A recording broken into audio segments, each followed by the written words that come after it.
The following teaching is possible thanks to the friends and partners of Spirit and Truth Fellowship International.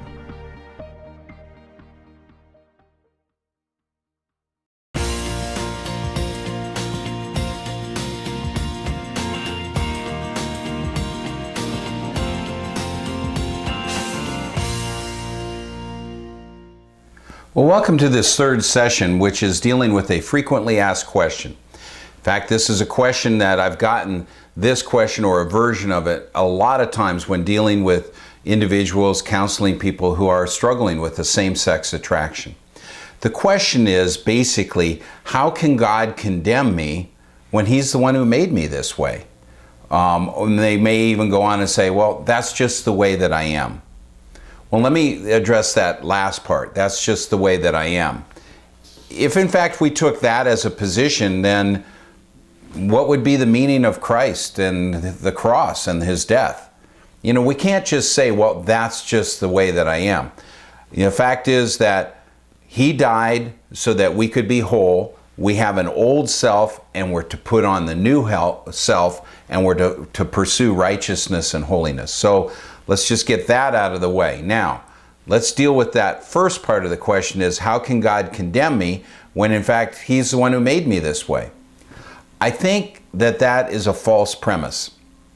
What I mean by that is, I think that we're assuming that God made you that way when in fact God may not have made you that way, and the evidence is that He didn't.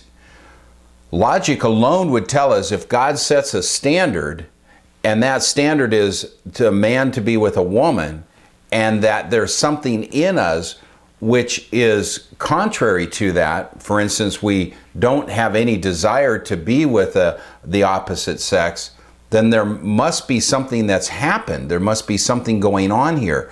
Because after all, why would God set a standard and then put us in a position that it just wouldn't work? Well, I believe the falseness of that premise is based on the idea that you're not understanding the nature of the consequences of what we call the fall of man, or the consequences of Adam and Eve's sin. Let me give you an example. We know in Genesis it says that shortly after they disobeyed God, that all of creation was transformed. That thorns and thistles sprang forth. And, you know, we have indications to believe that venomous snakes and spiders and biting insects, these were not natural or part of the natural creation that God had set in place. And so the way that we are seeing the world as normal is really an abnormal situation.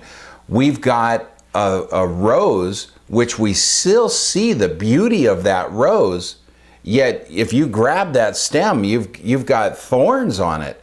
And that's not what God intended. A friend of mine once used the example, it's like taking a beautiful masterpiece of art and then throwing a glass of red wine across it. You'd still see the masterpiece underneath, but it would be marred by the stain of the wine on top of it. And so in the same way, we have to accept the fact that creation is fallen, that God made mankind and the world perfect. Man was made morally upright. He was made physically perfect. And yet today we see diseases, we see sicknesses, illnesses, we have all types of disorders and all kinds of things. And that's not what God intended. It's not the way that He made things. To say, why would God make me this way, I think is to miss the concept of the depth and consequences of the fall of Adam's sin. To look at this and to see this is to basically develop the understanding that there's two natures to mankind. There's the flesh nature, there's also what we call a sin nature, and then I guess the third nature we could add would be once born of the Spirit, then you have a spiritual nature. So let's go to Romans chapter 7 and verse 25. It says, "So then I myself in my mind am a slave to God's law, but in the sinful nature," and I'm reading from the New International Version, the NIV, "in the sinful nature a slave to the law of sin. The word there that is translated as sinful nature actually should be the word for flesh.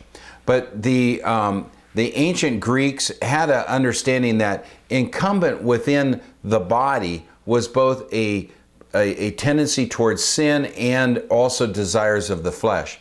The desires of the flesh are, when I'm hungry, my flesh wants to eat. When I'm thirsty, I need to drink water.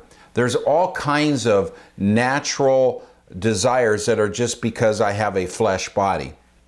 But there's also desires that are wrapped up in that as a result of the fall of Adam that we call a sin nature, or desires of you have desires of the flesh and you have desires of the sin nature. I'm going to read Romans 7:25 that I just read from the NIV. I want to read that from the English Standard Version. And this is more properly translated. It says, "So then, with my mind, I myself serve the law of God, but with the flesh, the law of sin." And as I said, the Greeks understood both sin and flesh wrapped up within the nature of the human body. And so we have this conflict within us. Just because you have a desire, that doesn't legitimize the desire. In fact, Galatians chapter 5, verse 16 and 17 sets up that there's this struggle that's going on within us. It says, "So I say, live by the Spirit, you will not gratify the desires of the sinful nature. For the sinful nature desires what's contrary to the Spirit, and the Spirit what's contrary to the sinful nature. They are in conflict with each other, so that you do not do what you want." One of the things that we have to separate is we have to separate desire from action. I may desire certain things. I don't decide necessarily what my desires are. Now, I can feed those desires and I can intensify them, but I don't necessarily pre-decide my desires. But I do get to decide whether I'm going to act on those desires or not. I like to use the example of vanilla and chocolate. I may be unusual, but I like vanilla. I do. I like vanilla. If given the choice, vanilla ice cream or chocolate, I'll take vanilla 100 times over chocolate. I didn't decide that. That's just within me. In the same way, our sexual programming is very deeply embedded in us. And I don't think that people necessarily decide what they desire. Most people don't decide that they're going to have a same-sex attraction. That's why they say, this is the way that I am. It's because that's as far back as you can remember about yourself. It's probably, very deep feelings of an attraction towards the same sex. And then in the next session, we'll get into deeper in that. But my point is, we don't decide our desires. We do have a choice, though, whether we're going to act on those desires or not. And I think that's the essence of this. So, is God condemning you because he made you this way? Well, first of all, I don't believe he made you that way. You are the result. I am the result. We all are the result, and show the consequences of the fall of mankind. We all have desires which are not living up to the holy standards of God, to his righteousness. And Galatians 5:16 and 17 clearly points out that we have this duality of natures where there's the flesh and the sin that's fighting against the Spirit, and that Spirit that we receive when we're born of God's Spirit is righteous and holy, and this battle goes on. So the point is that we need to make sure that we're separating desire from our actions, from our choices, and that we always, keep a sense of grace and truth. The truth being concerning the nature of who we are, but grace in that we still love people and accept people no matter what their attraction is, but that doesn't deny or in any way negate the standard of truth.